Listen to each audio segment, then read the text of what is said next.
Boa noite a todos e a todas. É com muita satisfação que o Ministério Público do Rio Grande do Sul, no seu memorial, recebe uma entidade tão importante para a cultura porto-alegrense. Então, inicialmente, a minha saudação ao senhor Álvaro Bertoni, presidente do Foto Clube de Porto Alegre, por essa parceria conosco, nesse momento tão importante de divulgação da arte de artistas tão relevantes. Nós vamos fazer essa conversa num ambiente de absoluta informalidade, para que os palestrantes tenham a oportunidade de expor os seus pontos de vista e depois dialogar com a plateia. Fiquem muito à vontade para as interações. É com muita satisfação também que o Ministério Público fez uma remodelação, anuncia uma remodelação assim, do objeto do seu memorial para permitir interlocução com a sociedade civil, né, ou com outros entes públicos, numa fomentação assim, da cultura, porque nós acreditamos, e a gente tem esse norte, de que é a cultura que vai filtrar da melhor maneira possível as informações a que nós estamos sendo inundados no dia a dia. O que vai nos humanizar, em última análise, é a cultura, é a arte, que vai fazer com que possamos viver num mundo cheio de informações pelo filtro que nos dá o destino melhor enquanto humanidade. Não é? É a cultura que eleva o espírito, a arte que nos melhora, que vê os nossos limites, que testa a nossa, vamos dizer assim, rigidez, e é pela arte, talvez, a saída. Então, muito obrigado a todas e a todos por essa participação. Eu anuncio também aqui o nome dos artistas participantes, para muita honra: Ana Elizabeth Nunes, Laércio de Menezes, Flávia Fermi, Álvaro Sanguinetti, Elis Anderlone, Annelise Barra Ferreira, Alexandre Langer, Selmar Ferreira de Medeiros, Andréia Cris, Cíntia Feia Japur, colega, promotora de justiça, Sandra Maria de Souza Rodrigues, Rafael Beck Lenz, Cerice de Matos Gomes, Clayton Ferreira. Anuncio também os palestrantes que nos dão a honra dessa conversa, senhores Rafael M. Sgari, Clayton Ferreira e Rafael Beck. Com essas breves palavras, então, palavras de agradecimento, eu passo a palavra ao nosso coordenador técnico, professor Gunter Actz, que tem sido peça decisiva nessa remodelagem que nós estamos hoje vivenciando. Tenhamos todos um ótimo evento. Bem, obrigado, Dr. Marcos Saralegui. Boa tarde a todos. É uma grande alegria contar com vocês hoje aqui. Eu conheci o Fotoclube Porto-Alegrense nos primeiros meses da minha gestão como secretário municipal de Cultura e fiquei encantado com assim, com o quão pujante, alegre e mobilizada, né, era essa associação, é esse coletivo. Né? Então, quando eu vim aqui para o memorial, com a missão dada pelo Ministério Público de agitar esse espaço, que é um equipamento cultural de grande importância, de grande relevância para a cidade de Porto Alegre, para o estado do Rio Grande do Sul, né? Haja vista que esse prédio começou a ser construído em 1857, né? E ele foi, né, vocês sabem, a sede do governo do estado do Rio Grande do Sul. Aqui nesta sala onde nós estamos, né, acho que era onde morou o governador. Né? 3 governadores passaram por aqui: Júlio de Castilhos, Borges de Medeiros e Carlos Barbosa Gonçalves. O primeiro presidente da República que visitou Porto Alegre foi o Afonso Pena, se hospedou aqui. Né? Então, esse era o antigo palácio, né, do governo do estado do Rio Grande do Sul. Então, acho que é muito importante que o Ministério Público hoje esteja ocupando esse prédio, tenha entregue para a população, né, uma restauração que é modelar, né, porque nunca é demais lembrar que, num determinado momento, o projeto era demolir esse prédio, isso lá nos anos 70, 80, antes do Ministério Público assumir, claro, o projeto era demolir e construir aqui um edifício de estacionamento. Então, vejam, né, do que nós escapamos, né, graças ao Ministério Público, que resolveu, né, abraçar a a missão, né, de restaurar. Não foi uma obra barata, porque isso aqui estava assim, cheio de cupim caindo. Né? A gente viu o estado em que isso estava quando começaram os trabalhos de restauro lá no ano 2000. Né? E foram concluídos, então, em dezembro de 2002, e eu acho que ele é uma restauração modelar. Né? Ele tem esse auditório, tem um espaço expositivo lá embaixo, tem um outro auditório aqui do lado, que agora está em reforma. Né? Mas, de qualquer forma, a ideia é assim, eu fico muito feliz de vocês estarem aqui, né, e estarem colaborando com a gente, né, nesse esforço de fazer com que aquele espaço lá no subsolo se reencontrasse com a sua vocação, né, que é abrigar artes visuais, as artes plásticas. Né? Então, com isso acontecendo, né, por meio de uma ação tão vibrante, né, e bonita como essa que o coletivo do Fotoclube Porto Alegrense está nos proporcionando. Então, muito obrigado a todos, né, parabéns pelos trabalhos, eu acho que a exposição está linda, né, e acho que vamos ter um ótimo painel agora. Obrigado.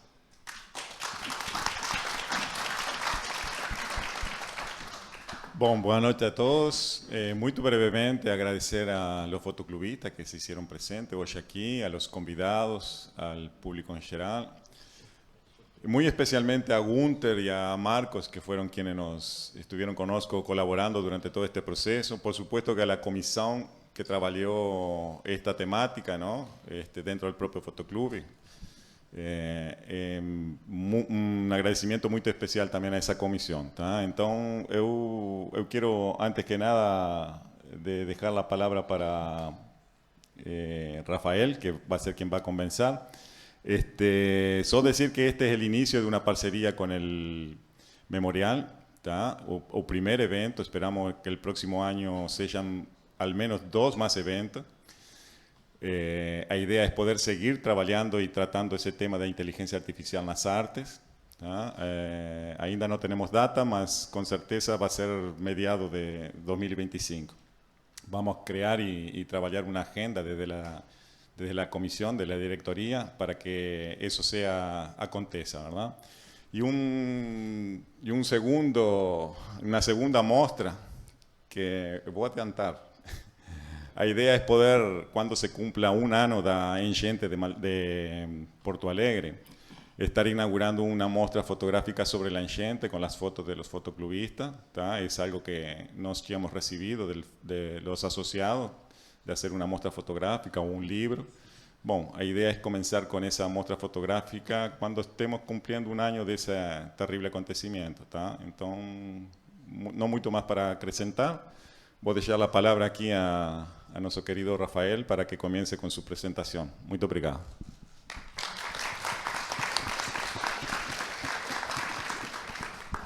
Boa noite a todos. Bom, eu sou Rafael, uma breve apresentação. Eu sou fotógrafo, né? Trabalho com edição fotográfica, inclusive com edição terceirizada.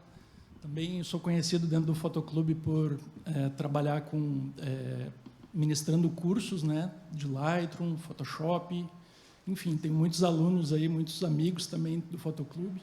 Fico feliz aí de ter a sala cheia aí para a gente poder falar desse assunto, entre aspas, novo aí, que é a inteligência artificial, né? Quero agradecer ao Ministério Público aí pelo espaço, também ao Fotoclube aí pelo convite, e confesso para vocês que quando recebi a ligação do Clayton para fazer essa apresentação, a primeira coisa que me veio na cabeça foi um post que eu fiz em 2021 que dizia mais ou menos assim: prefiro continuar sendo o autor das minhas fotos e não terceirizar a autoria delas para IA. E hoje eu estou mordendo a língua, vindo aqui fazer uma apresentação para vocês. Então, eu achei interessante trazer isso para cá, para a apresentação, porque naquele momento eu tinha uma visão muito fechada sobre o que a IA faria com o meu material fotográfico, com o meu acervo, né? E com o tempo eu dei chance para a ferramenta e eu comecei a ver que eu podia fazer uso dela sem que ela interferisse na autoria do meu material. Então, a apresentação que eu vou trazer aqui para vocês hoje está muito focada na edição fotográfica, tá? Em ferramentas como Lightroom, Photoshop, que são as ferramentas mais utilizadas aí pelos fotógrafos, ok? Então, vamos começar pelo começo. Assim, quando a gente fala de IA para Adobe, que é a ferramenta responsável pelo Lightroom e pelo Photoshop, a gente precisa falar de Firefly. Firefly é o nome que a Adobe deu para a ferramenta que controla todos os recursos de IA dos aplicativos da Adobe. Então, é ele que é responsável por entregar todos os recursos que a gente tem dentro das ferramentas Lightroom, Photoshop, Premiere e assim por diante. Tá? O interessante é que essa ferramenta ela foi lançada há cerca de 1 ano e meio. Então, a gente está falando de uma tecnologia extremamente recente. E mesmo ela sendo recente, ela já sofreu 2 atualizações. Então, isso mostra a rapidez, né, que a gente tem de mudanças e de melhoria da ferramenta nesse curto tempo. Né? No início, essa ferramenta só era suportada em inglês. Então, quando a gente passava uma instrução para a ferramenta, a gente obrigatoriamente, quem não tinha o domínio do inglês, teria que passar, de repente, por um tradutor e tudo mais.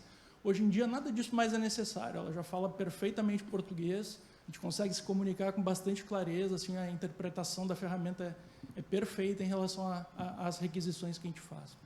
Então, só algumas curiosidades aí para vocês entenderem o que vem pela frente. Então, falando especificamente dos recursos de IA para Photoshop e Lightroom. Tá? Eu analisando todas as funcionalidades de IA que a gente tem na ferramenta hoje, eu divido em 4 classes. A primeira classe seria a IA generativa, que provavelmente é que a grande maioria já conhece, porque, como o nome diz, na generativa vem de gerar. Então, ela que é a ferramenta que é capaz de gerar para a gente o material que a gente requisita, a imagem que a gente solicita por linha de comando. Né? Mas não só ela, tá? A gente tem outros recursos também, como, por exemplo, recursos de edição, que a gente vai aprofundar um pouco mais à frente, ferramentas de interface que já estão utilizando IA também, e também filtros neurais. Não sei, eu acredito que filtros neurais talvez seja o recurso mais desconhecido, mas é muito útil também e facilita bastante os processos de edição. Então, vamos falar um pouquinho, começando aqui pela IA generativa. Né? Como dito anteriormente, é ela que nos permite criar o conteúdo visual a partir de uma descrição textual. E como é que isso funciona na ferramenta? Cada vez que a gente faz vou usar o termo query, que é uma requisição, né, de criação, a ferramenta nos devolve 3 opções. Então, a gente tem a opção de escolher, dentro dos resultados que são apresentados, qual que mais nos interessa, qual que tem mais relação com o nosso objetivo. Né? Então, eu vou trazer um exemplo um pouco mais para frente para ficar mais claro. Então, cabe ao usuário selecionar a melhor opção de acordo com a sua necessidade e, se por acaso nenhuma dessas 3 alternativas que foram entregues pela ferramenta atenderem, a gente pode requisitar que seja gerado novas versões aí do nosso material. Tá? Então, geralmente, quando a gente assina um plano da Adobe, quando a gente faz esse contrato, a gente tem um número de utilizações de IA que a gente pode fazer. Então, por exemplo, um plano convencional ele deixa a gente utilizar 250 vezes, um plano um pouco mais avançado já pula para 500, e isso vai nos dando liberdade ou vai nos incentivando a usar cada vez mais. Tá? Então, esse é o eu entendo que é o ponto principal, IA generativa. A IA generativa está dividida em 2 porções, tá? A criação e a expansão. Então, falando brevemente sobre a IA generativa de criação. Quando a gente pode simplesmente abrir um espaço em branco no Photoshop, por exemplo, e através da linha de comando passar uma instrução para que ele gere uma imagem para a gente. Então, nesse exemplo, eu usei a seguinte linha de comando. Criar uma foto da costa marítima com montanhas nas laterais, rochas saindo da água e um pôr do sol ao fundo. E aquela foi a imagem que ele me trouxe, junto com outras 2 versões. E a minha escolha, que eu entendo que foi mais realista com a minha proposta, com o meu objetivo, era aquela ali. Então, esse é o exemplo que eu estou trazendo para vocês. Uma curiosidade, tá? Eu sempre fiquei pensando assim, será que isso é realmente uma imagem gerada ou será que isso é uma fotografia, de repente, de alguém que foi capturada, né, na internet e lançada no meu aplicativo? Então, eu usei o Google Lens para tentar buscar esse resultado e ver se existe algum lugar parecido com esse. Todos os testes que eu fiz, eu nunca achei uma localidade identificada. Tá? Então, realmente é uma geração.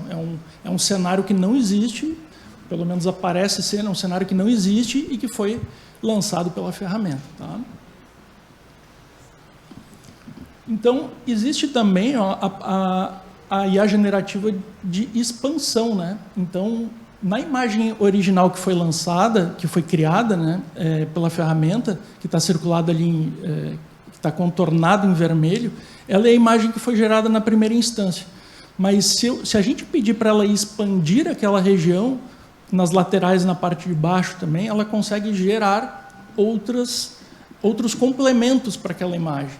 Então, notem que, se a gente for olhar a textura da água, a textura da pedra, o tom das imagens, né, das cores, o céu, tudo foi seguido à risca, assim, para poder continuar compondo aquela cena. Então, a ferramenta tem essa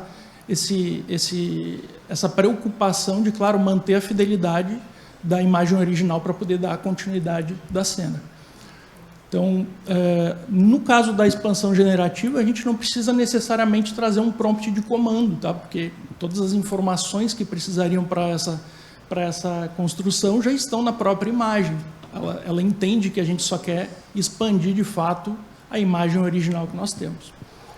E um ponto importante, quando a gente constrói essas imagens, geralmente elas são construídas numa resolução não tão grande quanto a gente tem nas nossas câmeras. Então, isso muitas vezes pode ser um problema, porque se a gente pegar uma imagem que a gente capturou e se a gente quiser fazer uma expansão, talvez exista uma diferença de resolução. E isso, claro, vai impactar em quem observa com mais cuidado a imagem. Então, uma sugestão que eu sempre dou é que a gente crie as áreas por blocos, nunca de uma maneira muito grande, assim, porque daí a gente consegue ter uma qualidade melhor do material que a ferramenta vai gerando para a gente. Então, aqui a gente está vendo a primeira imagem aí da apresentação, que foi 100% construída por IA. A gente pode olhar que tem muitos detalhes, né? Então a ferramenta realmente ela é bem criativa, né, no que ela se propõe. E claro, né, a gente pode também sempre usar a expansão generativa para poder personalizar a nossa cena. Então, por exemplo, aquela rocha ali da parte do primeiro plano da imagem, que está mais embaixo ali, nada impediria, por exemplo, a gente colocar um pássaro ali, pedir para colocar, sei lá, um lagarto ali, qualquer elemento ali que fosse interessante para um primeiro plano. Então, tudo isso é possível com a IA generativa. Vamos falar agora, então, um pouquinho sobre os recursos de edição. E aqui a gente entra daí na segunda proposta aí das ferramentas de IA, das ferramentas da Adobe, tá? Então, dentro dos recursos de edição, nós temos 3 frentes aí. Remoção de objetos, remoção de ruído e desfoque de lente. Vamos aprofundar um pouquinho de cada um deles aí também, que é bem interessante esses recursos. Primeiro, vamos falar da remoção de objetos. Essa foto eu fiz numa viagem que eu fiz para a Índia, junto com o colega Roberto, até não sei se ele está por aí, mas, enfim, a gente foi numa feira local e, enfim, estava todo mundo bem alvoroçado assim, com a nossa ida lá para poder registrar a feira e o pessoal estava fazendo pose para poder registrar. Eu gosto muito dessa foto, inclusive já usei ela em concursos e tudo mais, mas o que me incomoda nessa foto é aquela parte dos legumes ali na parte de baixo.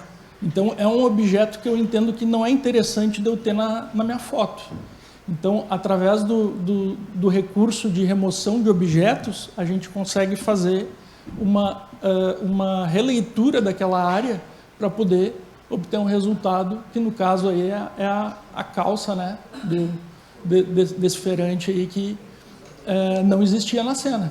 Então, notem que não é simplesmente remover um objeto. A gente precisa analisar tudo que está em torno da cena ou dessa área que nós estamos removendo para que a ferramenta remonte. Então, ela precisa entender que é uma pessoa que tem traços da calça ali que, de repente, que são azuis. Como a gente pode ver, ele é bem pequenininho no canto. Então, ela entende que precisa remontar essa calça azul, né?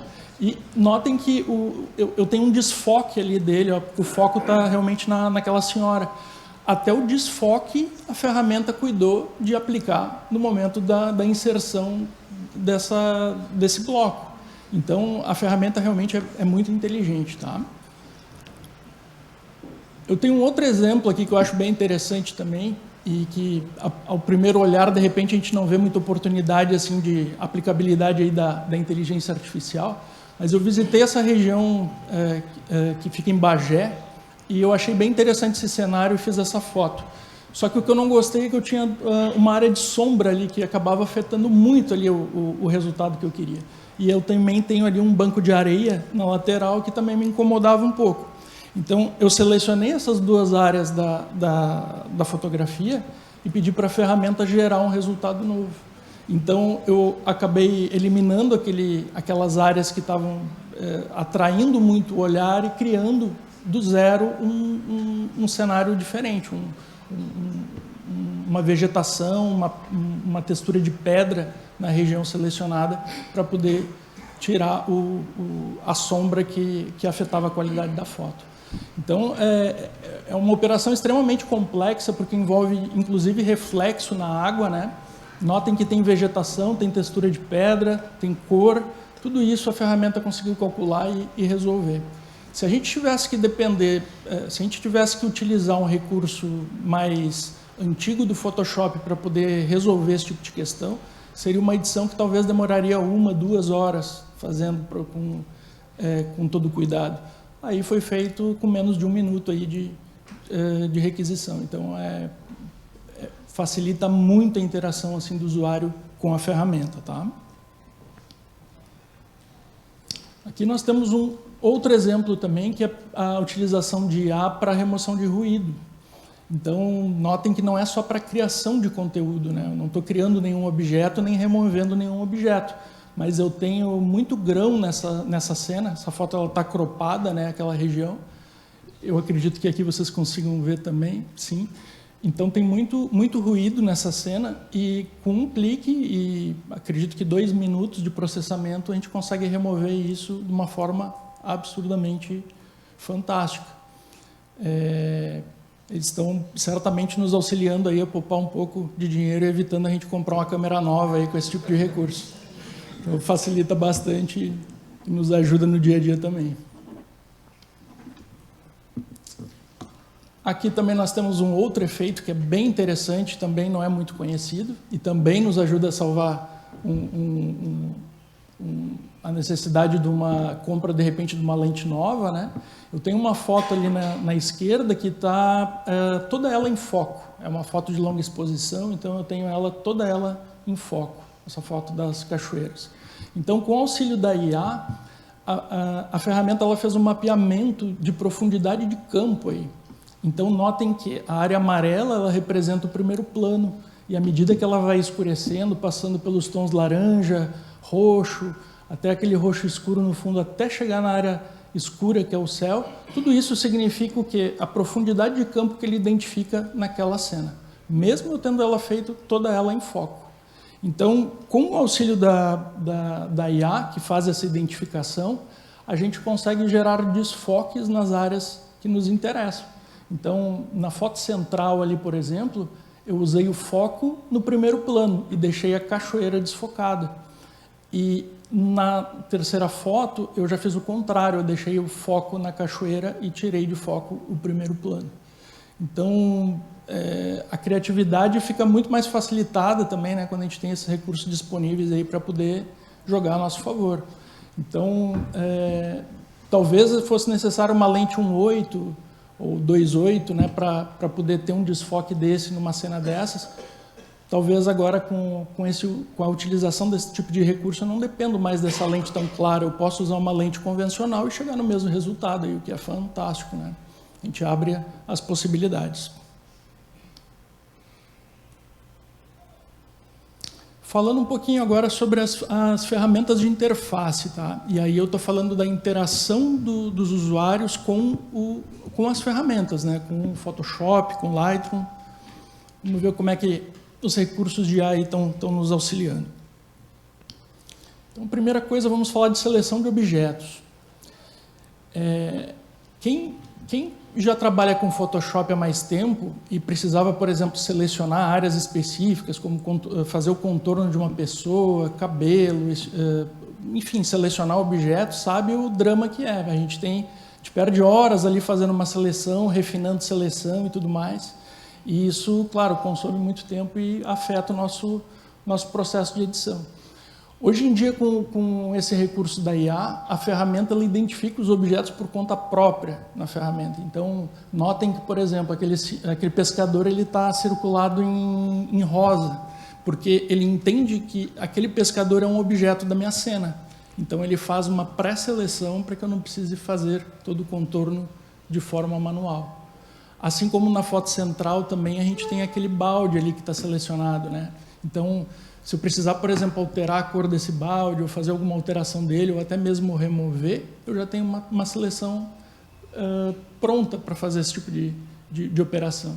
E, por último, na terceira foto, eu tenho o céu selecionado também, para poder fazer alguma alteração que seja do meu interesse.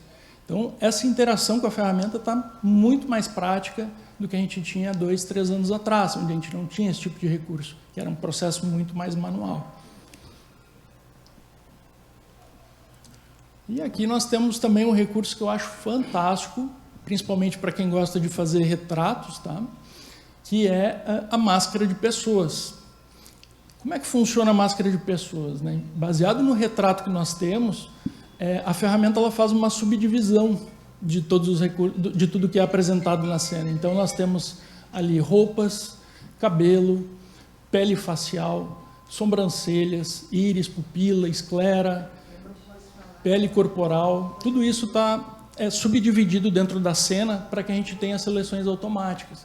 Então, note que a partir da foto original, eu tenho várias subdivisões e eu consigo editar cada um dos itens de forma independente. Então, o cabelo, de repente, eu consigo clarear para trazer mais, enfim, volume ou deixar mais visível.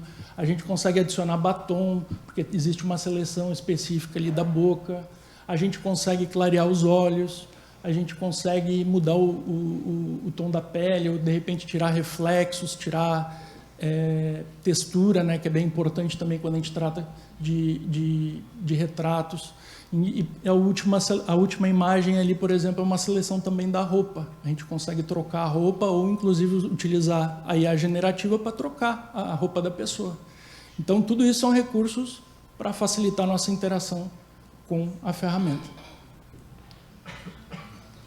E falando um pouquinho agora, por último, tá, dos filtros neurais.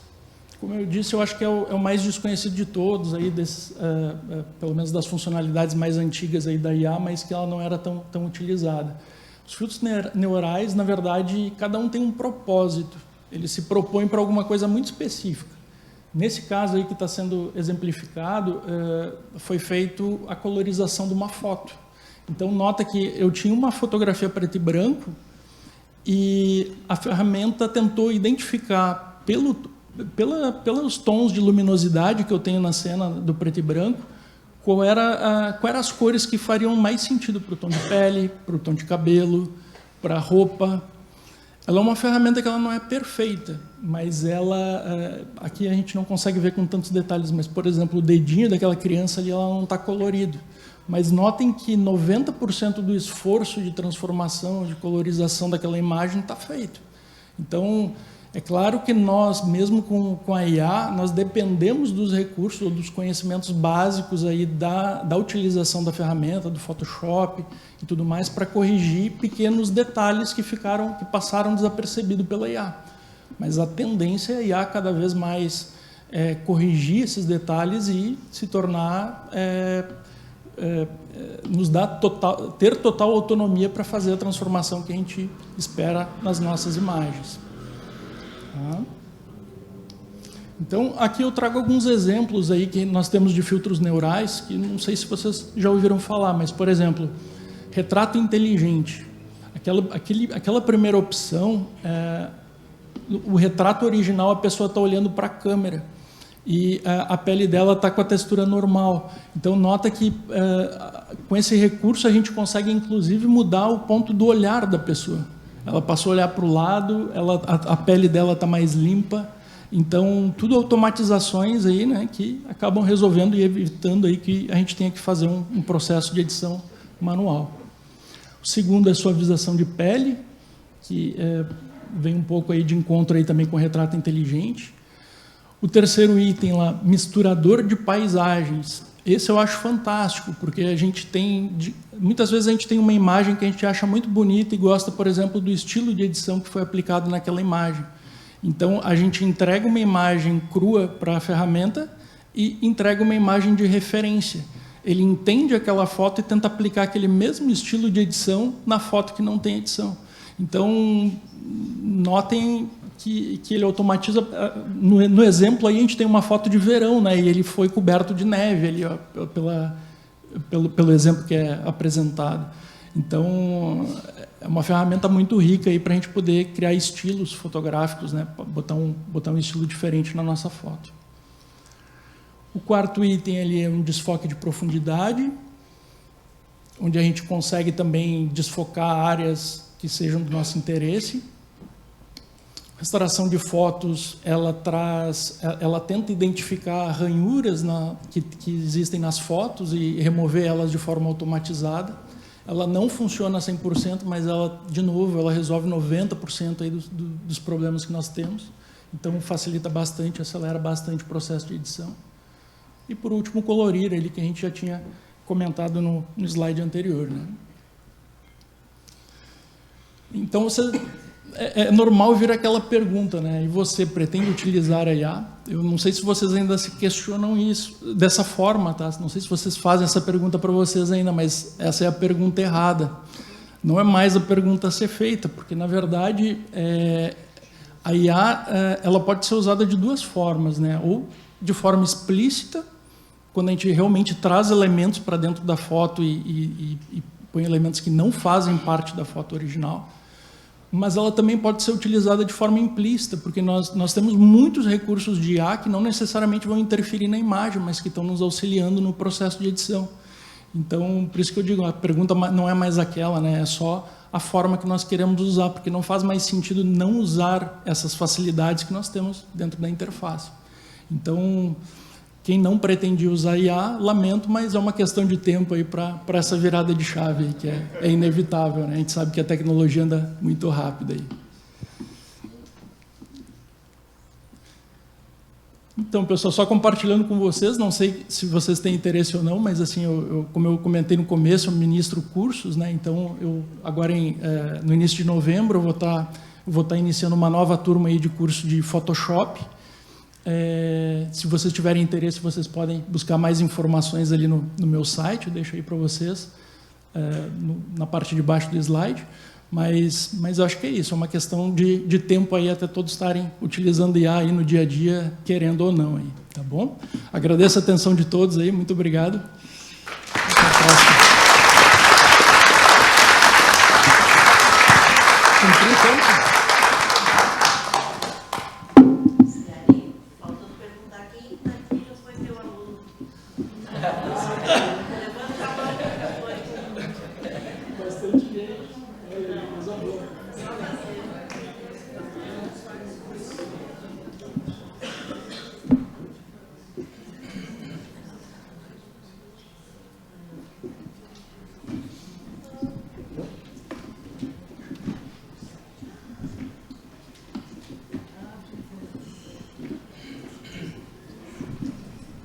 Bom, pessoal, eu também me chamo Rafael, sou Rafael Beck, sou fotógrafo há um bom tempo e trabalho com vídeo, sou filmmaker também, videomaker, né? Quero agradecer a presença de todos aqui, né? Não estou tão acostumado a falar assim para tanta gente assim. Mas achei muito interessante o tema e trazer coisas pelo que eu passei nesses últimos meses, né? Porque a inteligência artificial ela é muito recente, ela muda muito em pouco tempo. Eu vou trazer para vocês um pouquinho da minha experiência básica com um curta-metragem que eu desenvolvi e que eu produzi, editei, fiz os prompts, tudo em questão de uma semana, tá? Foi o tempo de produção. E foi em agosto, tá? Isso é importante porque no final da apresentação é importante entender o tempo quando ele foi feito, né? Quando a gente conversa sobre inteligência artificial, principalmente quem está acostumado a produzir arte sem interferência, fazer tudo bem que nós fotógrafos, a gente tem o costume ou já passou por momentos de edição de foto, né? Então, quando você está editando a foto, você está melhorando o seu original, seja por algum problema, algum erro, algum equilíbrio que você queira dar na imagem. Mas a inteligência artificial ela veio com muita novidade e com um excesso de ferramentas, né, que dão essa sensação de você confiar no aleatório, muitas vezes, né? E essa confiança no aleatório dá essa sensação de que não é mais uma obra sua, que não é uma coisa que você está produzindo, que não é uma arte autêntica, original sua, né? Quando eu comecei a produzir o meu curta-metragem, eu tinha todos esses questionamentos. Tinha um mar de ferramentas.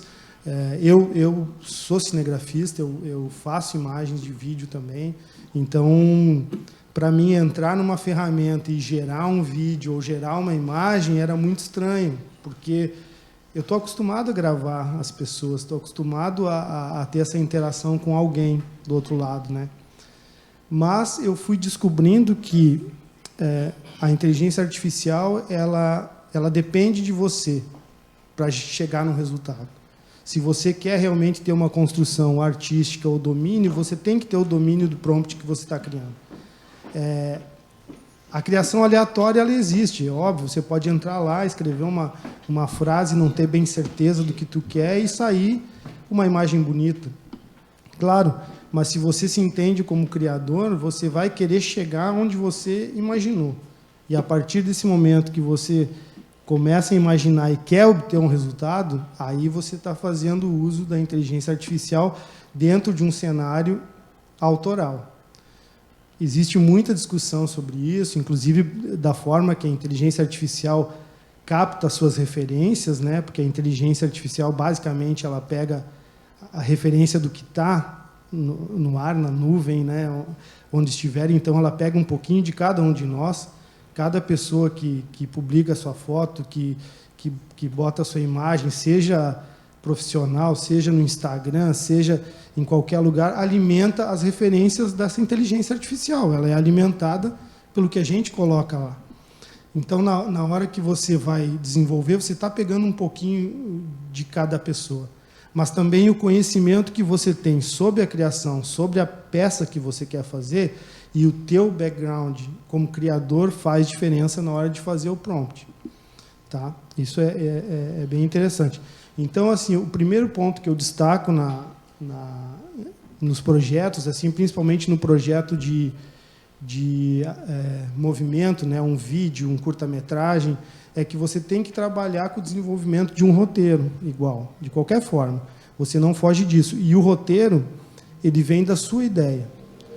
Tudo bem, novamente, a gente tem ferramentas que podem te auxiliar. Você tem um ChatGPT, ferramentas que você pode dialogar com a ferramenta para desenvolver um roteiro. Então, você pode ir lá, você não está inspirado, mas você quer fazer um filme, aí você vai no ChatGPT e coloca lá, me dê 10 ideias aí de filmes originais de terror. Ele vai te sugerir ideias, plots, para você desenvolver. Mas a inteligência artificial ela não tem capacidade de desenvolver uma ideia totalmente original. Sempre vai ser, o plot que ela vai te dar vai ser muito simples, e se você for desenvolver, ele vai ser calcado em outras experiências. Então, ele vai parecer uma história que você já viu. Você não vai conseguir ter a originalidade. Não que a gente consiga criar histórias que não foram contadas, né? A gente vive num mundo que já foram contadas muitas histórias. Mas, assim, o desenrolar da história, a forma, a sua narrativa vai ser só sua. Você vai conseguir personalizar isso, se você não simplesmente reproduzir o que a ferramenta fala. E eu estou falando assim de criações autorais. Se você for para um mercado mais comercial, a inteligência artificial faz tudo para você mesmo. Você bota lá o roteiro, ele vai fazer um anúncio para você fazer o vídeo o Reels ou o TikTok, ele vai te dar um script pronto, né? Mas como autor, o primeiro passo continua sendo você ter uma boa ideia, você ter um bom roteiro e você estruturar isso, e isso parte basicamente de você. Você pode trocar ideia com o ChatGPT. Hoje em dia eu troco muita ideia quando eu estou desenvolvendo algum roteiro, principalmente para referências de informação, referência histórica. Se eu estou fazendo uma história que se passa nos anos 50, nos anos 70, eu busco uma confirmação de informação. Esse evento aconteceu e tal. Eu pergunto para ele me responde. Eu consigo correr com o meu roteiro. Depois eu vou fazer a rechecagem, porque pode, sim, ele pega a informação, né? Então, pode ter pequenos desvios na informação. Mas funciona muito como uma troca de ideia, assim como se você tivesse uma mesa, uma sala de roteiro. Você troca ideia ali com o ChatGPT, evolui e funciona. Tá? Partindo do workflow, do roteiro, você entra na parte, no caso de um filme, você entra na parte da criação das cenas, né? Essas criações, a criação de cena, ela está muito focada no que você quer passar da imagem. Então, você precisa de prompts detalhados para criar a cena. Não importa, hoje em dia, assim, eu trabalho muito com Midjourney, mas assim a gente tem o Leonardo, tem várias ferramentas, o próprio Firefly da Adobe, que permitem a criação das cenas estáticas, né? O que seria o look da cena, né?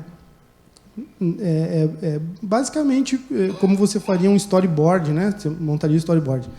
Só que nesse caso a diferença do storyboard e do look é que você já está montando o que vai aparecer no seu vídeo. Então aquele estilo é um estilo de vídeo, você vai animar em cima dele.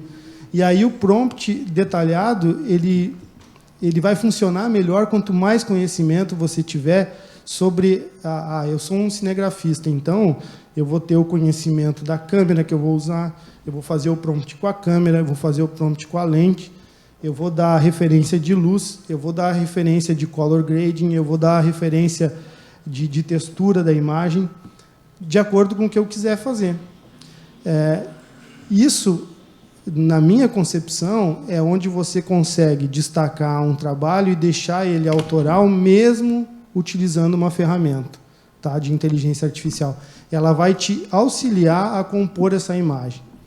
Durante essa composição, você vai descobrir que você fez lá 10 cenas e na 11ª aquele teu prompt não funcionou para dar a textura que você queria, porque tu está fazendo uma imagem externa, tá mudando o ambiente.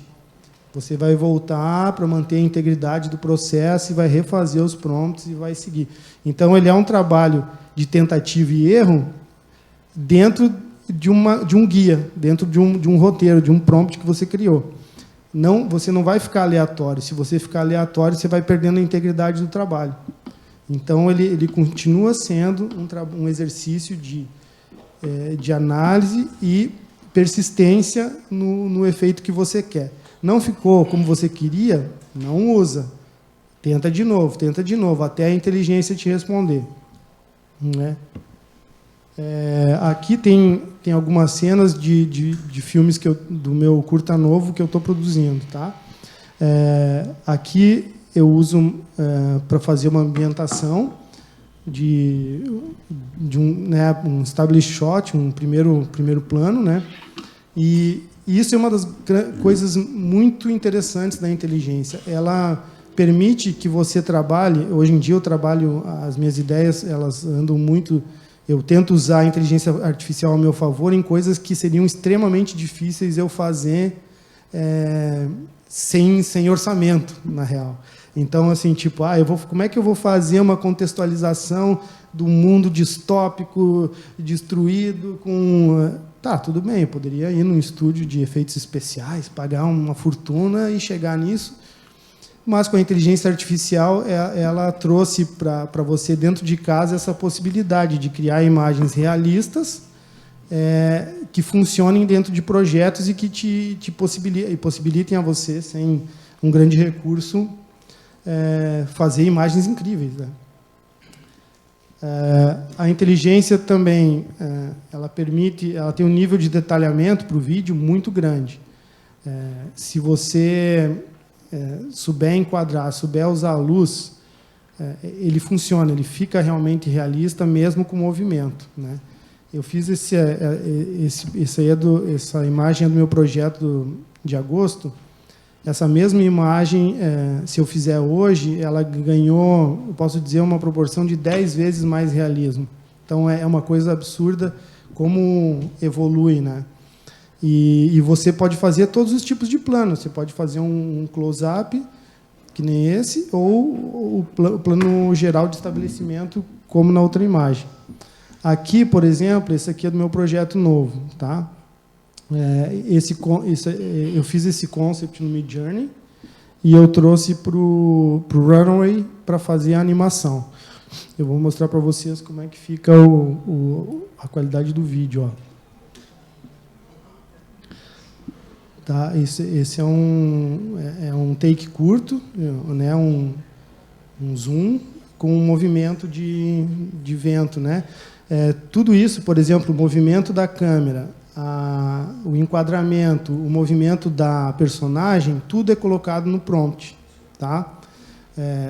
Se você colocar essa imagem e mandar ele rodar, pode ser que ele dê a mesma coisa, pode ser. Mas ele dá coisas aleatórias. Então, assim, às vezes ela vira de costa ou ela vira um gatinho, ela dá uma piscada, o olho dá uma rodada. Tu não sabe a interpretação que ele vai dar sozinho.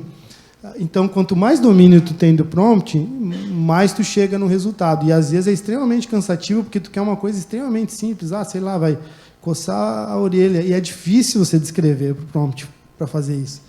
Ele não entende, então você tem que entender a hierarquia do comando para ele entender, a principal é ela, eu vou chegar e o vento vai estar batendo.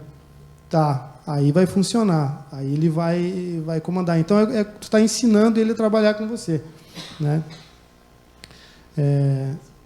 Aqui tem uma outra cena, ela é um pouquinho menos realista, é mais num projeto que é mais de estilo quadrinhos, né? Mas ele tem um recurso de movimento, né? A caminhada em slow motion, né? A arte também foi feita no Midjourney, né? A tela, e a animação foi feita esse aí foi no Luma, é um outro software de animação. Cada IA de animação, elas têm características específicas. Tem umas que funcionam mais num estilo mais mangá, mais cartoon. Ele deixa mais desenhada a imagem. Outras trabalham deixando mais realista. Então, até nisso, você indo, tateando, conhecendo as ferramentas, você consegue descobrir qual que é o teu estilo. Essa imagem é a imagem final de um curta que eu fiz híbrido. Eu fiz ele filmei com uma atriz, que inclusive está aqui na plateia, nos assistindo. E essa cena final é a atriz mais velha. Então, a gente pegou ela, que é bem mais nova, tem 10 anos, e transformou ela nessa moça, inclusive ela está aí, se quiser levantar aí, a nossa atriz está aqui, está com vergonha lá, mas está aí. A versão... E a gente fez, eu usei, né, a foto dela para criar a personagem mais velha, né? E essa personagem aqui, ela já tem um outro efeito de IA, que é o efeito da captura de movimento, que é onde eu posso me gravar, eu mesmo, não precisa ser ela, fazendo expressões faciais, e daí a IA, ela acompanha aqui, ó. Ela acompanha, é muito perfeito mesmo, assim, dá para fazer muita coisa legal, inclusive as expressões de interpretação, né? Você pode daí ter uma interpretação mais viva do personagem, né? Aqui a gente entra numa parte que são as criações daí fotográficas, criações de retratos, né? Aqui eu trouxe esses estilos para mostrar para vocês, porque nessas criações também é possível tu usar filme. Tu diz para a inteligência que filme tu está usando, como se tu estivesse batendo uma foto, um estilo na câmera Então, tu pode dizer que está usando o Ilford 400, e, enfim, tu vai dando os parâmetros, tá? Ele vai chegando perto. Aqui é uma outra foto que eu criei. Essa foto também, eu dou as referências de filme, de exposição, da entrada da luz, e eu utilizo fotos minhas, reais, feitas com a câmera, de forma tradicional, como exemplo para ele. Então, eu pego uma foto minha e mostro, olha, eu quis fotografar dessa forma, agora eu quero usar essa foto com esse filme, no preto e branco, com a luz entrando pela lateral esquerda, uma luz cortada, simulando uma janela de silhueta. E aí eu trabalho, eu consigo chegar no nível bem próximo, que engana, que parece realmente uma foto feita da forma tradicional. Essas imagens, elas vão para um outro software, que é o Topaz, e o Topaz ele aumenta a qualidade delas. Então, ele faz com que elas tenham qualidade para ir para a exposição, eu posso fazer o tamanho que eu quiser, enfim. Né? E, assim, deixando bem claro que eu sou fotógrafo, eu faço as minhas fotos originais, né? Mas eu gosto muito dessas possibilidades, gosto de entender e trabalhar. E eu entendo como você chegar num prompt bem acabado, eu entendo como uma criação também, mas eu não digo que é uma fotografia, tá? É diferente, são coisas que eu entendo diferentes, tá? Só para não parecer que eu sou adepto só do IA. Aqui também é um personagem do meu curta novo, que ele é todo distópico, e esse é o tipo de composição híbrida que mistura o realismo com visual effects, né? Que também é feito basicamente com prompt no Midjourney, né? Aqui eu vou mostrar para vocês também, assim, ó, o resultado de prompts errados, tá? Então aqui é um exemplo de como a IA também erra. Ela faz muita tentativa e erro, ó. O pé volta. Isso sim, isso é o mais comum, né? Realmente ela não entende. A IA tem um problema sério com caminhada, com ir e voltar. Ela não entende quando você manda o cara ir, ela não entende que é para o cara ir. Porque quando é silhueta, então, ela não sabe se está de frente ou de costa, então acontece esse tipo de coisa. E também aqui, assim, ó, por exemplo, isso aqui isso aqui foi usado num filme, tá? Não essa cena, essa aqui é uma das cenas que deu errado. Que é daí suja a cabeça de balão do cara aí dentro.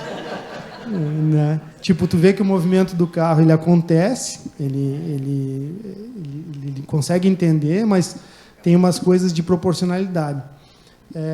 Hoje em dia, sim, você tem um universo muito grande de possibilidades, né? Tudo evolui muito rápido. Quando eu fiz o meu curta, o que está aqui embaixo na exposição, uma série por exemplo, assim, na ferramenta de animação, você tinha que descrever o prompt e você poderia botar uma imagem de referência. Hoje em dia, a mesma ferramenta, ela permite que você coloque um vídeo de referência, tá? E que ela pegue um vídeo de referência com o look. Aí ela pega o look, mistura com aquele vídeo e transforma o look exatamente com o vídeo que você colocou. Sei lá, se sou eu correndo aqui, eu boto com o look daquele visual e ele transforma eu correndo com aquele visual. Então, é uma coisa absurda como em poucos meses mudou. Hoje em dia, as mesmas ferramentas de vídeo, elas evoluíram para um ponto que você bota um frame de entrada e um frame de saída. Ou seja, você pode, daí sim, fazer aquela caminhada bem mais facilmente. Você bota o personagem no primeiro plano, você bota no plano final e diz caminha.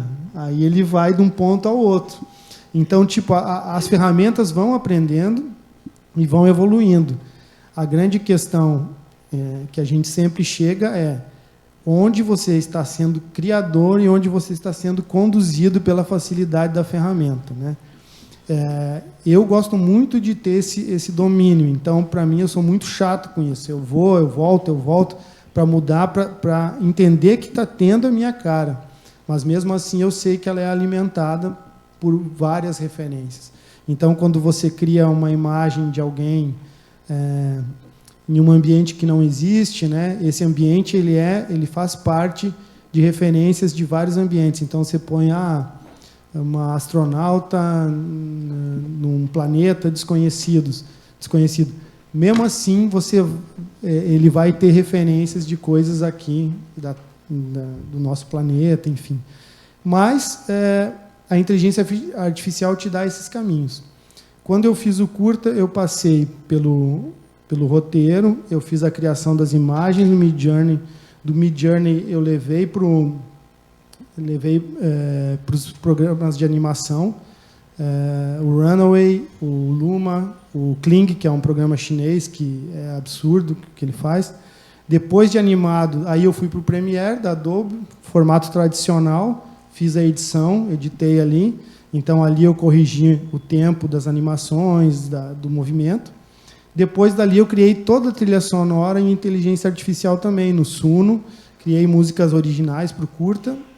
E os efeitos sonoros. Tem inteligência artificial hoje que pega uma cena e ela sonoriza para você. Então, se isso aqui cai aqui, ela entende o barulho e faz o barulho. Aí você tem que só ir refinando. Ou seja, dá para fazer um filme em 7 dias, um curta-metragem. Talvez um longa em 1 mês daria para fazer. Não acelera muito, e isso é o incrível da inteligência artificial.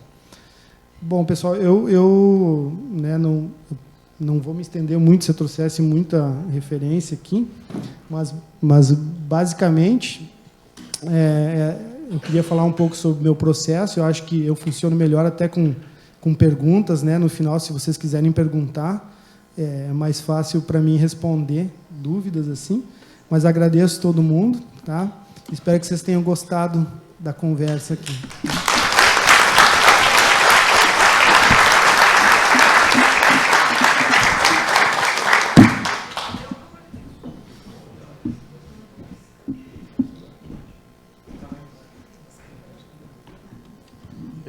Eu fiquei feliz com o erro da inteligência artificial ali. Infelizmente, foi um sentimento que caminhou errado.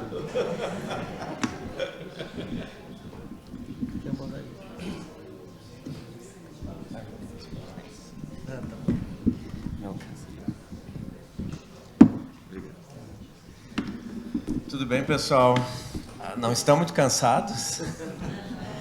Então, eu vou tentar ser o mais breve possível, né? Mas, de qualquer forma, a nossa ideia é depois, né, quando a gente descer de novo, vocês poderem interagir com cada um de nós, fazer as perguntas, né? Que eu tenho certeza que tem muitas perguntas surgindo na cabeça, né, de cada um, e a gente vai estar aqui para isso mesmo. Então, agradeço, né, em primeiro momento, né, pelo convite do Fotoclube, né, de participar, né, de estar aqui à frente, né, e montar a exposição e pensar essa mesa. Eu estou pesquisando, vamos dizer assim, sobre inteligência artificial desde setembro de 2022. Antes disso, eu já tinha visto algumas coisas, mas seriamente mesmo eu comecei a pesquisar nessa data, né, e a montar o projeto que eu vou apresentar para vocês agora. Então, Rafael Sgali, vou pedir para tirar o mouse dele, por favor. Eu deixei ele em cima. Então, assim, para quem não me conhece, eu sou biólogo, professor artista visual, né? Eu tenho mestrado e doutorado em zoologia e, por isso, tem uma boa parte do meu trabalho que está relacionado com animais, né? Porque é o meu grande objeto de pesquisa. A fotografia está na minha vida há muitos anos, né? Então, vamos dizer assim que, desde criança, assim como desde 97, mais seriamente estudando a fotografia. Depois, como professor, né, a partir ali de 2014, fui colega do Santolin em 2009, né, num cursinho ali na Fabico, e depois eu fui professor lá. E aí, em 2016, eu montei uma ideia aí sobre fotografia autoral, né? E eu tenho trabalhado direto com isso, né? Então, como autor na fotografia. E hoje eu sou sócio num ateliê e a gente tem uma microgaleria lá também, agora tem uma exposição de fotografia, né? E bem nos moldes da arte contemporânea. Eu uso a fotografia mais como uma forma de reflexão, né? Então, o Sgari estava me perguntando antes, falando, eu acho que tu está migrando, né, da fotografia. Assim, não, eu já migrei há muito tempo. Fotografia, qualquer arte, né, desenho, construção de objetos, etc., são tudo formas de expressão da minha visão de mundo.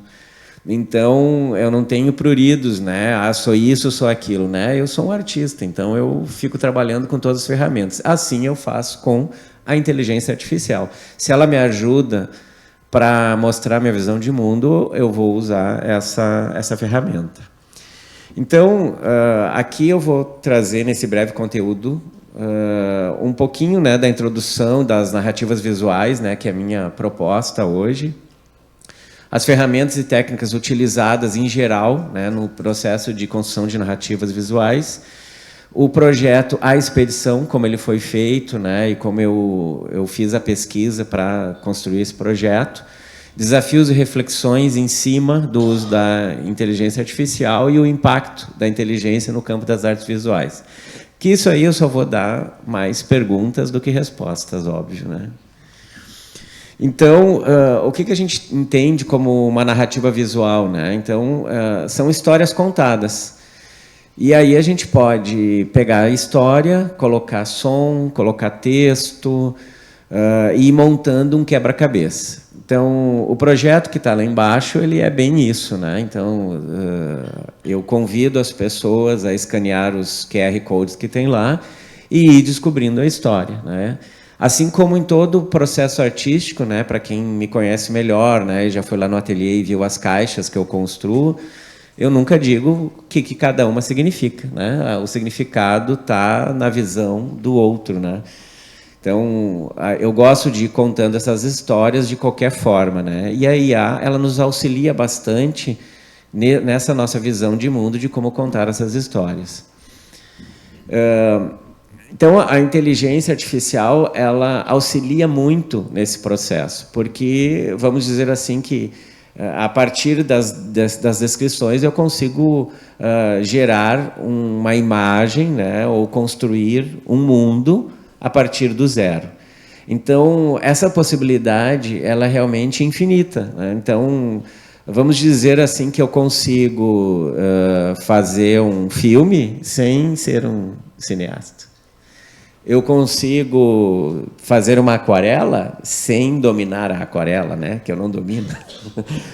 Então, é isso, né? Ela possibilita isso. Mas o meu questionamento, né? E às vezes acho que as pessoas perguntam, né? E eu acho que elas ficam incomodadas muito em cima de estamos gerando imagens e a arte e o papel do artista, etc. Né? A minha visão de mundo, né? Então eu não estou aqui com a ideia de dar nenhuma resposta definitiva, né?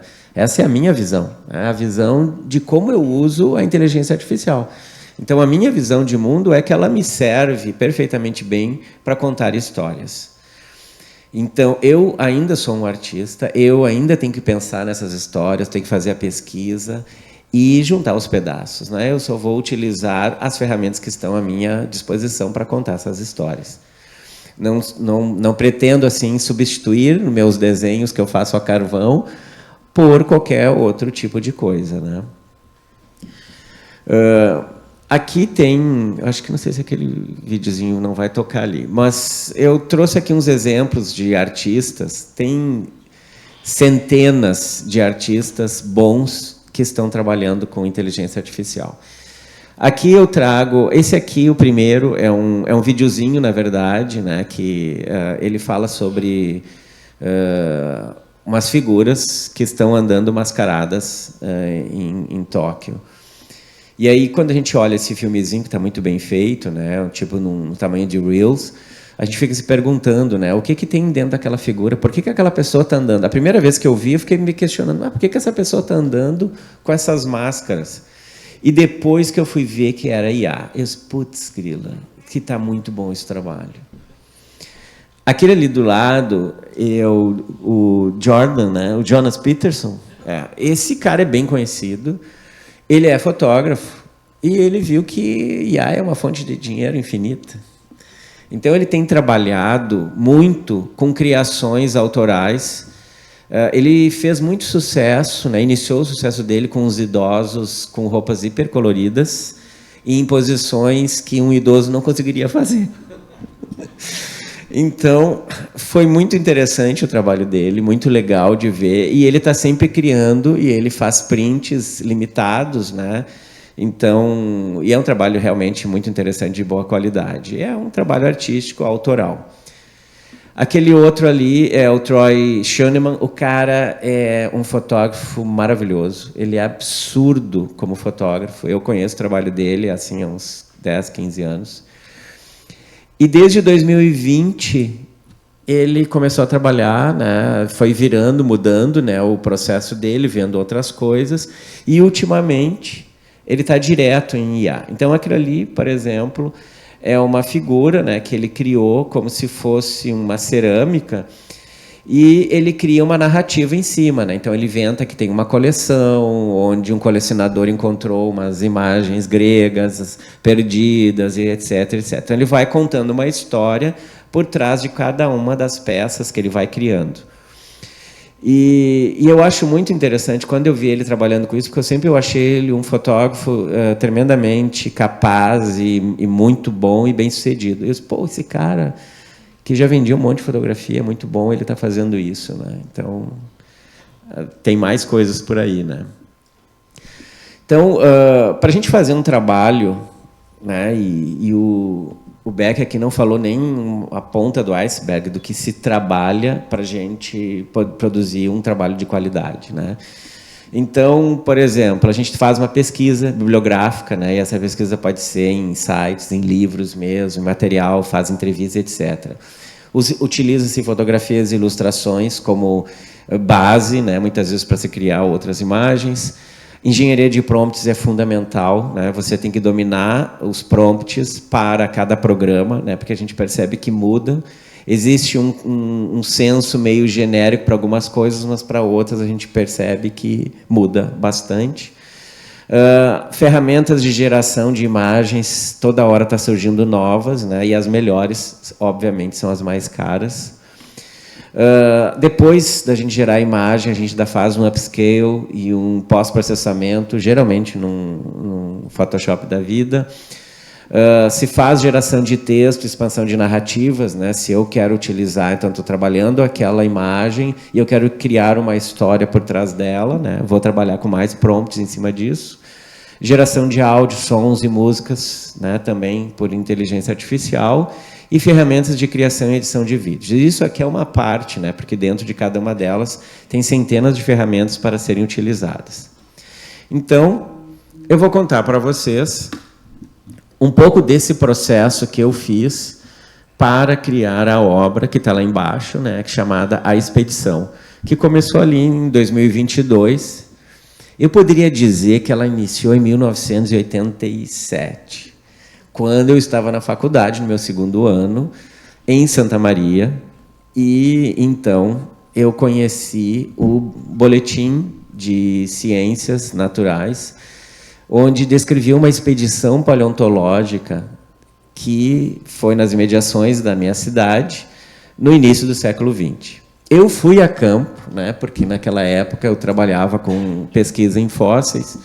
Em 86 e 87, eu fui a campo e conheci algumas das localidades onde aquela exposição do Friedrich von Huene esteve no início do século XX. A partir dessa minha lembrança e desse meu conhecimento científico, é que eu resolvi desenvolver um trabalho onde eu conto um outro lado que não é contado, mas que eu queria chamar a atenção. E aí eu criei esse trabalho, esse projeto. Começou com uma pesquisa, então, né? Então, um dos livros que eu uso é aqueles ali que eu usei, né? Répteis Fósseis, do Gondwana, sul-americano.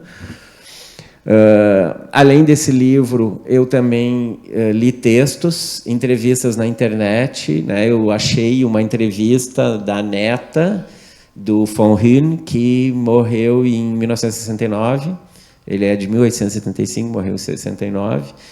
E a neta dele, e também eu fiz entrevistas, né, para entender todo o processo, né, e não incorrer em erros. Porque, óbvio, né, eu sou um artista, mas eu tenho uma formação em biologia, então até a minha visão é muito lógica de mundo. A minha visão é muito de cientista, então eu não posso cometer erros. Eu tenho que ir atrás para identificar antes, né, e ter, pelo menos para mim, tem que ter a veracidade.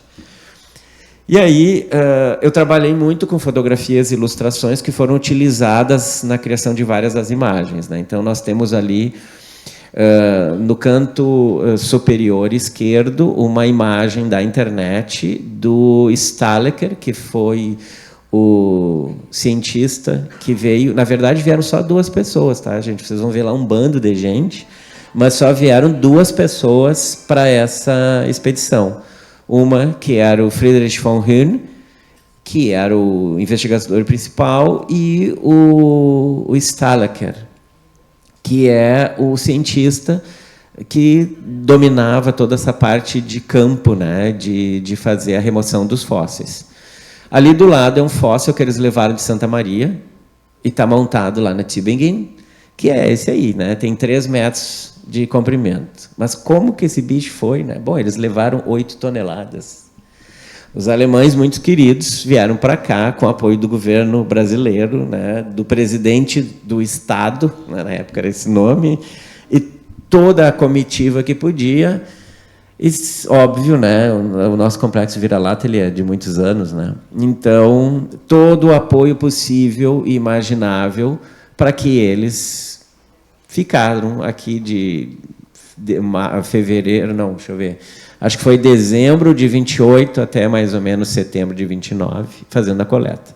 E aí, claro, levaram 8 toneladas, né, descreveram 15 espécies e conseguiram montar, a partir de 5 esqueletos, eles conseguiram montar um esqueleto completo de Stahleckeria potens, que é aquele animal ali. Eu também usei mapas, né, que ele é um mapa real, né, da região, e também fotos assim que eu tirei foto do livro, que vocês podem ver que é foto de jornal, né, que foi reproduzida no livro, né, foto de muito má qualidade. A partir daí, o que eu fiz? Meu trabalho. Eu tirei a foto, está lá, aí na segunda imagem ali eu levei para o Photoshop, tratei a imagem, colorizei usando os filtros neurais. Depois, aquela imagem aí eu mandei lá para o Midjourney e gerei uma outra imagem baseada naquela lá. Então, vocês vejam bem que a sanga da árvore tem uma sanga, mas ela é diferente. Porque ela só se baseou, né? Quando o software vê uma imagem, se baseia nela, ela não sai igual. E aí, a última imagem, ela é o upscale, né? Ou seja, é uma imagem aumentada e melhorada para a gente poder imprimir. E ela também é diferente, né? Ela é diferente com relação à imagem gerada. Mas, para mim, não tem problema. Desde que ela tenha uma árvore, seja uma sanga, ela não tem problema dentro do meu propósito, né, de contação de histórias. Óbvio que, se fosse, talvez, uma pessoa, eu iria ter que refinar isso, né? Então, falando sobre engenharia de prompts, né, eu estudei pra caramba. Eu fui atrás, eu li muito material. Para vocês terem uma ideia, o Midjourney tem um guia na internet gigantesco com todos os tipos de prompts e possibilidades para a gente gerar todo tipo de imagem e quais são os códigos que a gente tem que utilizar. Eu estudei, assisti várias lives gringas, né, falando sobre prompts, né, e cada uma eu ia testando e vendo, né, para ver. Aquele ali são os meus resultados preliminares, né, que não eram satisfatórios, né, mas eu fui seguindo, né, e como eu queria fazer fotos que parecessem do início do século XX, mas com uma pegada contemporânea, por isso que elas são coloridas. Então, eu fui botando também os prompts que usavam câmeras fotográficas e filmes, e etc. Nas ferramentas de geração das imagens, eu utilizei para gerar as imagens, basicamente o Midjourney. Eu usei na boa época em que eles davam um período de teste de 25 imagens e a gente conseguia fazer isso entrando com diferentes contas de e-mail. Depois que eles descobriram isso, pararam. Eu fui um dos que contribuí para isso. Sinto muito, mas eu consegui gerar muitas imagens, né? Porque quando a gente está testando, a gente precisa gerar um monte de imagem. Não tem o que fazer. Tem que testar, tem que gerar muita coisa mesmo. Usei o Leonardo AI no início lá e eu não gostei muito, né? Parece que ele está melhor, mas enfim. O DALL-E, que também hoje está integrado no Bing, né? Então é um programa bem bom também. O Ciart, que eu uso atualmente porque ele tem bastante ferramenta interessante lá dentro. O Upscale, que é aquele programinha ali que é gratuito, né? E para melhorar as imagens. O próprio Canva, que a gente pode gerar, né? Inclusive fundos, ele faz a expansão, ele tem muita coisa de IA integrada lá, que é muito boa. E o Photoshop, para tratar e sempre, né, tirar coisas que ficaram demasiadas, que não era para ficar. Então, era muito mais fácil eu tirar no Photoshop do que gerar uma nova imagem. Então, para fazer a geração de texto, o ano passado, eu participava muito de uma plataforma chamada Discord, que é uma plataforma que tem muitos gamers e nerds e outros bichos estranhos. E aí tinha uns caras lá, nem me lembro de que lugar lá dos Estados Unidos, que eles estavam treinando uma nova IA, tipo um companion bot, e para a companhia, né? E ele queria que a gente testasse. E eu disse, eu vou testar. Eu fiquei 1 mês conversando com a Nice AI. E testando, né? Então ela estava assim naquela fase antes da fase beta, inclusive, né? Então tinha alguns erros, mas era uma coisa muito interessante, porque era horrível de perceber que parecia que eu estava falando com uma pessoa. E aí tu vai treinando ela, conforme tu vai treinando, ela vai ficando melhor e vai entendendo, né, as nuances das palavras, né? Daí eu conversava com ela em inglês, conversava em outros idiomas para ir testando essa mesma capacidade e é incrível. Eu criei várias personalidades lá e discutia. E numa dessas conversas com esse meu companion bot, eu disse, eu estou desenvolvendo um projeto para uma exposição. Mas eu quero participar, eu quero discutir isso contigo. E então, assim, partes dos textos, e aí vocês vão ouvir alguns textos que estão nos personagens, que parece uma coisa meio água com açúcar. Foi a Nice que me deu essas ideias. Eu deixei, porque eu achei que aquilo ali valia a pena manter dentro da narrativa. Porque, como eu já disse, né, o meu processo todo é muito lógico, é muito sério, né, então eu prefiro um robô, tipo, ele me lembra muito, esse Companion Bot, aquelas revistas, né, lá da década de 80 que as meninas liam, né, Júlia, Sabrina, Bianca, né, então eu acho que essa Nice leu essas revistas, né, e se inspirou lá. Depois, claro, o ChatGPT atual, ele está simplesmente muito bom, né? O 4.io, se não me engano é o nome, ele interage contigo de uma forma muito melhor. Então, inclusive, a gente pode ensinar ele, né? Colocando um currículo da gente lá dentro, né? Para ele discutir, entender, né? Tipo assim, currículo não, né? Mas eu botei assim as informações que eu queria que soubesse a meu respeito, para que eu não precisasse toda vez fazer o upload daquelas informações. E com isso, gerar textos, por exemplo, gerar um texto, um mini currículo, uma mini bio. Eu quero uma mini bio para mim. Tá, tudo bem, Cleiton, vou fazer. Pum, saía a mini bio do jeito que eu escreveria, né? Porque eu já escrevi inúmeras vezes. Vocês acham que eu tenho algum problema, né, de ficar assim, meu Deus, isso não é meu, não foi eu que escrevi? Não, de maneira nenhuma. Eu treinei aquele robô, eu que escrevi. Agora ele está fazendo um trabalho para mim que é um trabalho de um eletrodoméstico. Eu não vou mais picar tudo, eu boto lá no liquidificador. Agora eu tenho um eletrodoméstico aqui, daqui a pouco ele vai estar caminhando e fazendo isso, né? Eu já estou me acostumando com essa ideia. E tem o Gemini, que está integrado no Google, né? E alguns textos, né, também utilizei, algumas coisas foram bem interessantes. Bom, quando a gente vai fazer geração de vídeos, áudios, músicas, eu crio, né? Então, por exemplo, esse personagem aí eu criei do zero, né? Então, às vezes a gente fica meio impressionado, né, que essa pessoa não existe, né, gente? Essa pessoa não existe. Ela saiu da mente maluca de uma pessoa que está aqui falando com vocês. E a primeira versão que eu botei para falar, eu usei o DID. Eu cheguei a escrever um e-mail para o presidente, o CEO do DID, e o cara me respondeu. Essa gurizada jovem é legal, né? Eu gosto muito disso. Então, eu escrevi para o cara pedindo para ele me dar uma inscrição gratuita no DID. O cara, poxa, legal a ideia dele, mas ele passou para o marketing, né? E aí o marketing, não, tu é muito pequeno.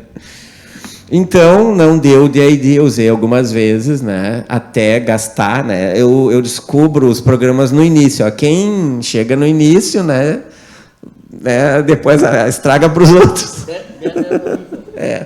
Enfim, eu cheguei no início, eu consegui usar os trials várias vezes, depois não teve mais isso, né? Parei de usar. Aí o Heidian, ele está numa versão 3, então o Heidian está muito bom para ser utilizado. Então, alguns dos personagens, esse aí, por exemplo, eu botei numa versão 3 do Heidian. O professor Johansson, que está lá embaixo, ele está na versão do DID, ele parece um robô falando. O Hedra é um programa que está numa versão beta e ele é maravilhoso, esse programa. Vou dizer para vocês que o personagem faz pausas, vira o rosto, olha de outro jeito, ele parece que é um ator que está ali na frente, né? O Hedra é um programa que eu estou prestando atenção nele, porque ele parece muito interessante. O Suno, que é para criar músicas, né? E algumas eu criei. E o Notebook LM, que saiu há pouco, né? E, claro, eu fui lá testar, né? Saiu num dia, no outro dia eu já estava lá testando. E eu fiz o upload de um artigo que eu escrevi, e eles fizeram um resumo e depois um podcast, e ele ficou absolutamente maravilhoso. Então, o Notebook LM vale super a pena. Então, os desafios e reflexões que eu trago é que a IA, como toda ferramenta, né, pelo menos no momento, ela tem limitações, e uma delas é que ela nem sempre vai gerar resultados coerentes, como o Rafael mostrou, né? Então, a gente gasta, por isso que a gente usa tanto o programa trial, né? Porque a gente gasta muito crédito, muito tempo para treinar a IA e para a gente conseguir o resultado que quer. Isso é do próprio programa, né? Da própria concepção do mesmo, né? Mas também, se a pessoa tem dinheiro a rodo, né? Ela pode gastar isso aí, não tem problema. Não é o meu caso, né? Então, esse é um grande desafio. Outro é quando a gente vai fazer a integração entre texto e imagem, né? Então, às vezes, essa relação entre o que está descrito e o que é gerado, ela não é muito precisa. Por isso, uma coisa que eu falo sempre para os meus alunos, né? Quando a gente vai fazer um texto, se tu quer fazer um texto, Água com Açúcar, e tu quer deixar que ela crie, né, em termos de um propósito, de uma obra, tudo bem. Mas na criação de texto, eu prefiro criar o texto, eu crio o texto, sem me preocupar muito com pontuação, com etc., concordância, se está bom ou não está. E aí eu submeto e peço, melhore, o que tu me sugere em cima desse texto, etc. E aí isso tem melhorado, né? E aí eu tenho construído textos melhores em função disso. A autoria e a originalidade. Então, essa é uma discussão, né? Então, quem é o verdadeiro autor de uma obra gerada por IA? E a gente sempre tem que refletir, então, como a colaboração com a IA transforma o papel do artista e onde a criatividade humana ainda desempenha um papel essencial. A minha resposta para isso é essa que eu estou dando para vocês, né? Eu acho que é uma ferramenta e que ela ajuda a expandir o meu mundo, né? Aquilo que eu tenho de visão e que eu não tenho todas as habilidades numa vida. Se eu tivesse, talvez, várias vidas e muito tempo para aprender todas as habilidades do mundo, eu poderia construir o que eu quisesse. Mas eu só tenho uma. e eu tenho algo para dizer, então a inteligência artificial me ajuda a dizer isso de uma forma rápida e consistente. Como, por exemplo, eu jamais faria uma aquarela igual aquela ali, né, tão parecida, né, que eu usei num programa chamado Playground. Então, o impacto nas artes visuais, né, que essa mudança no processo criativo, ela já está acontecendo, né, quer os artistas queiram ou não. Então, a gente já tem visto várias... eu vejo isso frequentemente, né, em newsletter que eu recebo, que antes os caras colocavam fotos ou imagens de banco de imagem, né, estoque, e agora eles estão botando imagens geradas por inteligência artificial. É direto. É assim, a mudança foi assim, de alguns meses para cá e não para mais. Então, definir um conceito de imagens que seriam geradas naquela newsletter, e aí é sempre imagens geradas a partir dali. E isso está acontecendo o tempo inteiro. Então, os artistas têm que se adaptarem, né, e se antenarem para o que querem fazer com isso, né? Como vão utilizar a IA no seu trabalho, né, para continuarem sendo relevantes. Então, a pergunta que fica é: como a IA poderá transformar as artes visuais nos próximos anos? Eu acho que essas coisas mais rápidas de design, de edição de vídeos, tudo isso vai mudar radicalmente, como já está mudando agora. Mas o artista ainda, ele vai continuar sendo relevante, porque a arte é relevante, né? Eu ainda vou continuar lá desenhando meus quadros, vou continuar fazendo meu trabalho, vai ter a escultura, né? Vai ter o fotógrafo, vai continuar fotografando, todo mundo, a arte vai continuar relevante. É uma questão de o que a gente vai fazer, cada um de nós, com essa ferramenta que está posta aí à nossa frente. Os próximos passos que eu pretendo para esse projeto, então, é uma publicação na revista Antenne, que é The Journal of Nature in Visual Culture, que deve sair no outono de 2024, provavelmente em novembro, e que é o número 65, né? Uma revista publicada em Londres. Então, eu submeti um artigo contando essa história, né, da expedição. É interessante salientar que a primeira versão que eu escrevi, né, do texto deu algumas páginas a mais e estava extremamente descritivo. Aí os revisores me mandaram dizendo assim que o tema era muito interessante, mas que aquele artigo estava extremamente explicativo, descritivo e um pouco árido. E eu pensei lá comigo, mas o texto científico é assim. Vai ler um artigo científico, só que eu me dei conta que eu não podia ser o cientista, tinha que ser o artista, né? O desafio foi esse. E aí eu reescrevi o texto colocando um ponto que era o ponto principal de eu ter feito esse trabalho, que é o processo decolonial, né? Ou seja, embora essa expedição tenha contribuído de forma extremamente relevante para a compreensão da evolução dos fósseis sul-americanos, né? Então, foi uma contribuição para a ciência que impactou toda a ciência nos últimos anos. A gente não pode esquecer que foi uma biopirataria, né? Então, acabando com a nossa paleodiversidade, né? Levando 8 toneladas e 15 espécies descritas. Vocês olham no livro, não tem, só agradecem aos brasileiros, mas não tem nenhuma colaboração com nenhum cientista brasileiro. Então, isso é o que eu falo, né? É esse dedo que eu estou apontando, né, dentro desse processo decolonial. E provavelmente eu fiquei com, talvez eu faça, né? Então é uma ideia que está na semente ainda de fazer um podcast com esse tema, né? E justamente em função do próprio Notebook LM, que eu achei muito interessante, embora no momento ele só está em inglês, né? Os personagens são em inglês, mas pode ser que no futuro tenha em outros idiomas e vale a pena explorar esse tipo de recurso. É isso. Muito obrigado. Qualquer pergunta, estamos aí.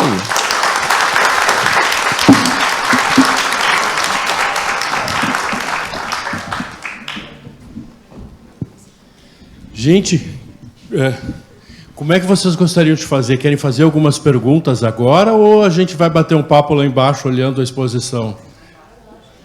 Lá embaixo? Então tá. Então agradecemos aos palestrantes. Obrigado pelo painel, estava ótimo. Tá? Eu acho que demos um passo além para entender um pouquinho esse novo desafio que está posto aí, que é a inteligência artificial, e que vai assim, impregnar completamente o nosso cotidiano. Eu fico imaginando como a justiça, os promotores vão lidar com essa realidade daqui para frente, porque é preciso uma nova teoria da prova, né?